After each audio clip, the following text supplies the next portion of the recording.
szakmai partnere, a Magyar Taekwondo Szövetség támogatója, a KVON.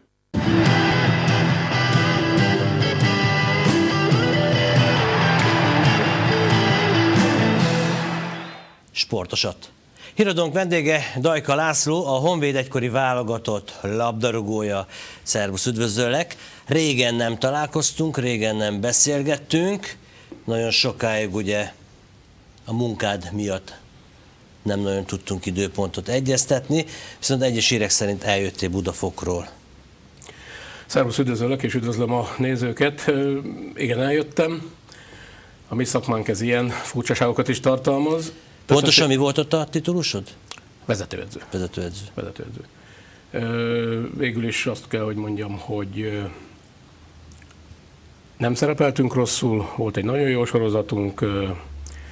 A támogató szponzor igazából annak a jó sorozatnak a végén, a 7. meccsen veszítettünk egy mérkőzést, neki az sem tetszett.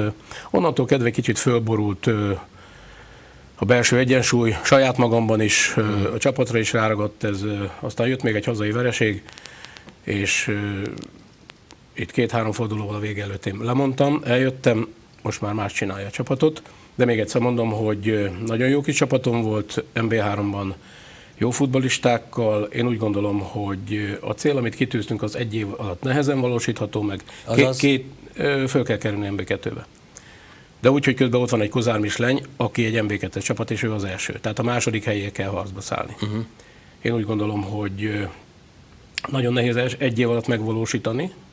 2 különbözően szocializálódott társaságból, az egyik az Új Buda volt, a másik, akiket mi igazoltunk, és végül is ez így alakult. Én úgy gondolom, hogy, és szurkolok nekik, hogy hozzátegyem, az esély megvan, de ahhoz nagyon jó kell kezdeni a tavaszt. 3-4 győzelem kell az elején ahhoz, hogy a csapat vissza tudjon kapaszkodni a méltó helyére. Akkor most szabad vagy. Igen.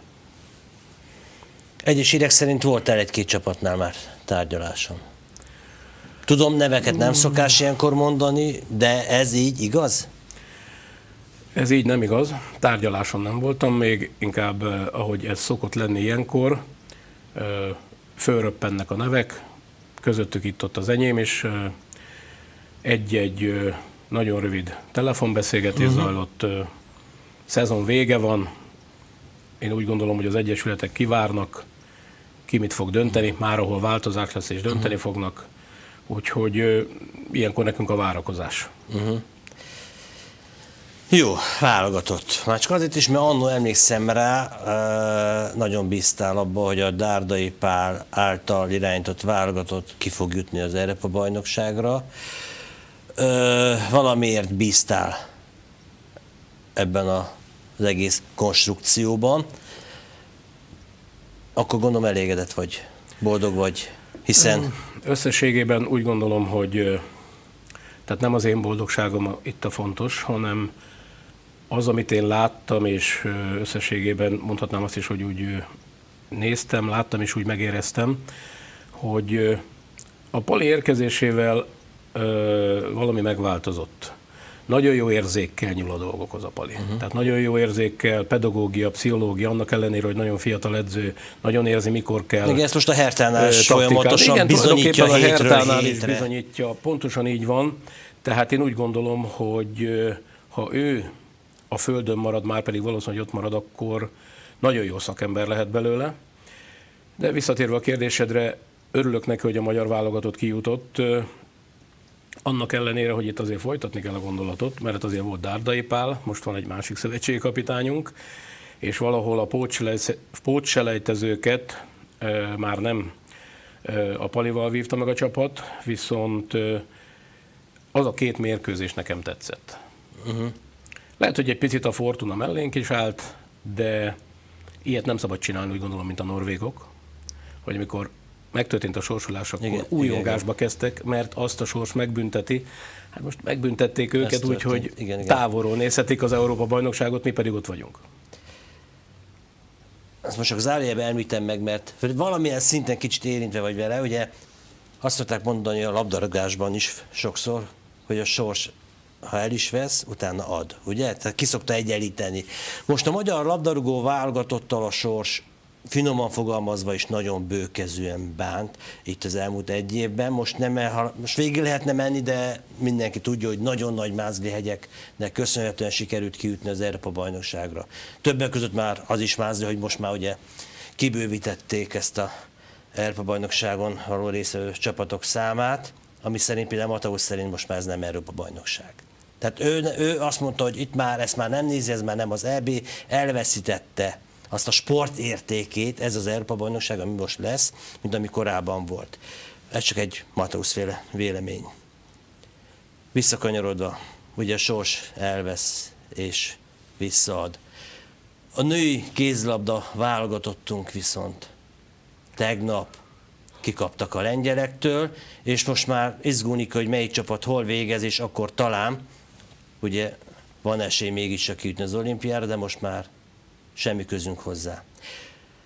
Nagy mázlink volt, hogy végre kijutottunk az Európa-bajnokságra, futball Európa-bajnokságra, de olybá tűnik, hogy a sors, azt mondta, most adok, és el is veszek, és most itt a női kézlabda válogatott. Azért ez nagy meglepetés lesz, ha nem lesz ott az olimpián. Mi történt? Hát, ugye a lányod révén érintve vagy, ezért is hoztam ezt így hosszan szóba. És hozzá kell tennem, hogy láttam a mérkőzéseket, tehát természetesen nézem is Hát jó, hát véredben van, imádod a kézlabdát. Magyar lányok mérkőzéseit. Én úgy gondolom, hogy ilyen szélsőségekre, mint amire a magyar válogatott, mint amit a magyar válogatott csinált, ilyen szélsőségekre nagyon kevés válogatott képes. Tehát én úgy gondolom, hogy nekünk a 8 között lett volna a helyünk. Ezt én gondolom. A játékos állomány, a játékosaink tudása, és valahol mégis kiszámíthatatlan a csapat, mint ahogy a szövetségi kapitány Németh András is nyilatkozta, még ő sem tudta megfejteni ennek az okát, hogy mi történik. Én egy kicsit tompának, fáradtnak láttam a csapatot a lengyelek ellen, hogy ezen hogyan lehetett volna javítani. Ezt igazából azt mondom, hogy a szövetségi kapitánynak kell tudni, mert és jöttek a sérülések is mindig akkor jönnek, mikor fáradt a csapat, tehát azt én ezt tökéletesen tudom, teljesen mindegy, hogy milyen sportágról van szó. Ez szomorú ez az egész, mert azt mondom, hogy a kézilabdának most jelen pillanatban ez egy sötét foltja lesz. Keressük most, hogy az eredmények így úgy, olimpia majd vagy sikerül, vagy nem, de még egyszer mondom, hogy sokkal jobb a mi állományunk ahhoz, hogy ilyen hamar hazautazzunk, de ezt majd a szakemberek ott megvizsgálják.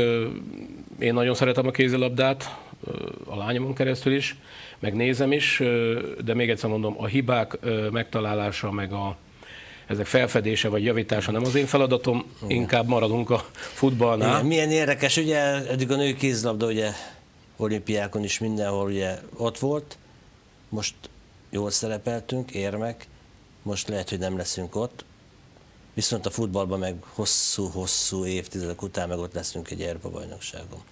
Ez amire utalni akartam, a sors ad és elvesz. Most kézilabdában a lányok mellett nem volt ott a sors, hiszen ugye 1 góllal kaptunk ki a lengyelektől, ezt tegyük hozzá.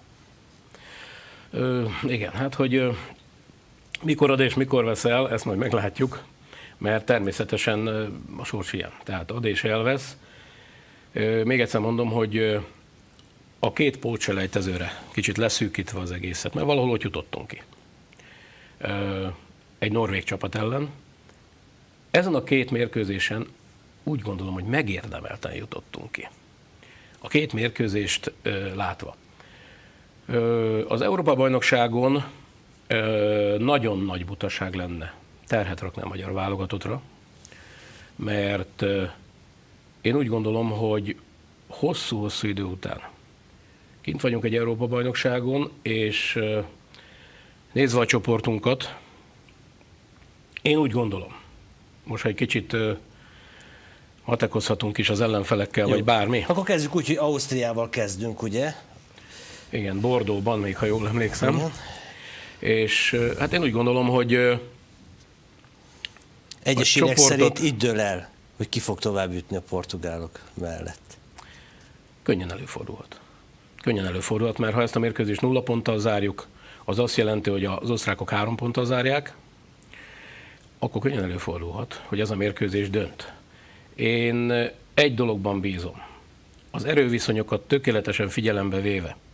Én úgy gondolom, hogy a portugálok ellen valószínűleg nem fogunk pontot szerezni. Én szeretnék egy szoros meccset.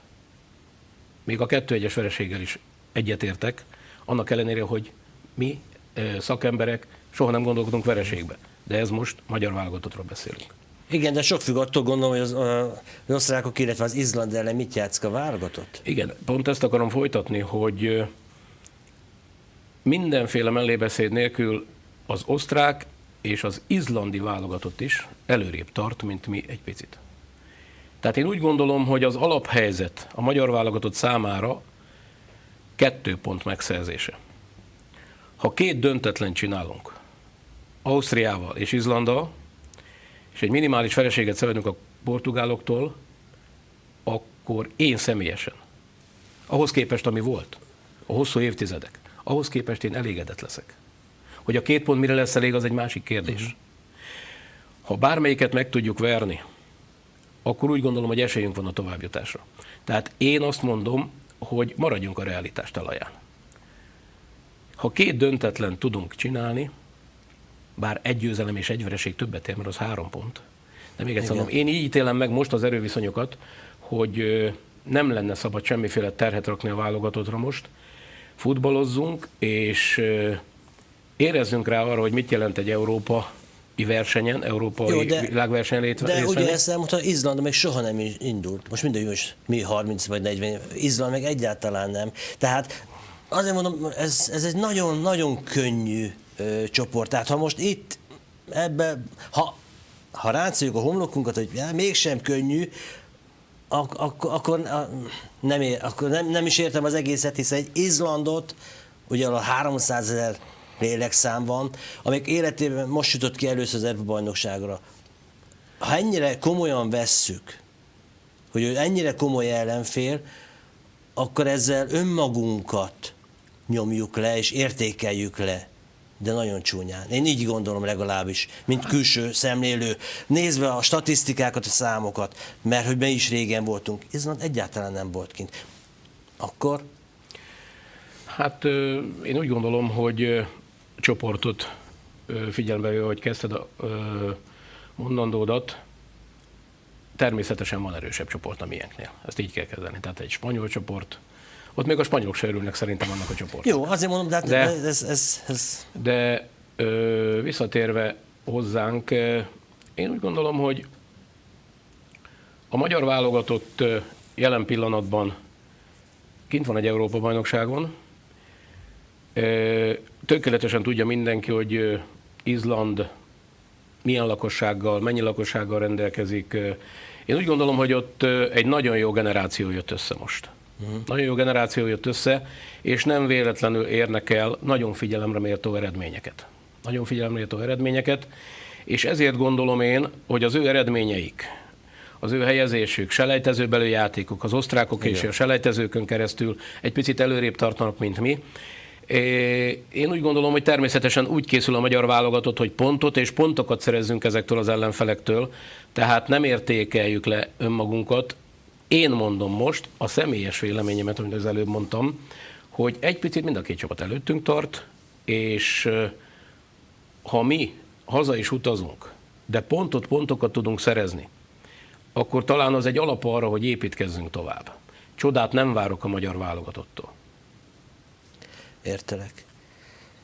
Egy személyes észrevételt, hogy mondjak. Ugye mindig arról beszéltek a szakemberek, hogy régen nem jutottunk ki, ugye, és hogy mindig arról volt szó, hogy beszéltük, hogy ezek akkor, mikor beszéltük, akkori játékosok már nem olyan pengék, mint akik még a 86-os VB-n is akár kint voltak. Végig ezt lehetett hallani éveken, évtizedeken keresztül, hogy már ezek már nem olyan képességűek, már hiányzik egy Nyilasi, hiányzik egy Détári szintű játékos, hiányzik egy Törőcsik, egy Fazekas, ugye?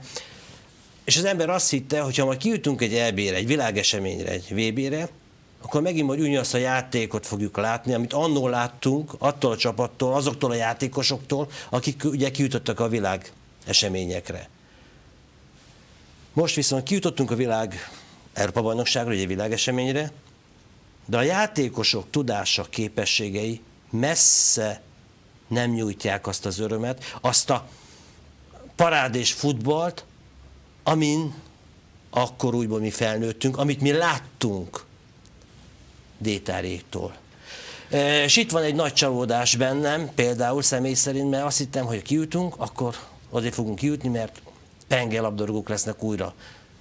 Nem is lesz mindenki détári, de. Most rosszul látom a képességeket, tehát valóban ezek nagyon jó képességek, olyanok, mint a régiek, vagy minden megváltozott, átíródott. Minden megváltozott, minden átíródott.